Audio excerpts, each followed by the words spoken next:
La Louvière Bellegem, Étimbourg Nieuport, Blankenberg Middelkerk et Mons Tournai, voilà l'ossature de l'Eurométropole Tour version 2014. 4 étapes en ligne pour une distance totale de 689 km, avec une majeure partie de l'épreuve qui se déroulera en Flandre occidentale.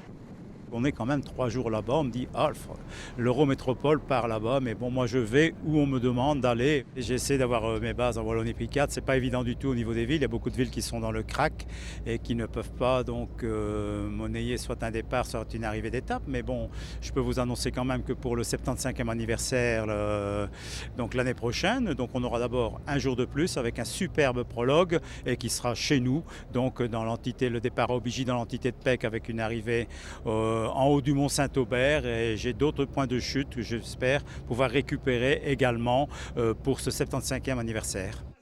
Et en attendant 2015, place d'abord à l'édition 2014.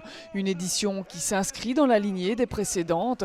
Pas vraiment de difficultés à l'horizon si ce ne sont les monts de Frasnes lors de la première étape et l'ascension à 7 reprises du col de la Croix Jubaru au cours de la dernière étape. Bref, une épreuve avant tout destinée aux gros rouleurs et aux sprinters. En fait, le relief, le profil n'est jamais particulièrement accidenté. Donc, moralité, on assiste tous les jours à des joutes importantes, notamment entre sprinteurs.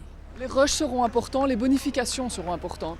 Et bien justement, c'est un peu ça qui peut faire la différence. Les bonifications au rush intermédiaire peuvent faire en sorte que si les écarts sont minimes, la différence peut provenir des résultats des rushs en fait. Idéalement situé dans le calendrier entre le championnat du monde et Paris Tour, l'Eurométropole Tour comptera sur la présence de 24 équipes.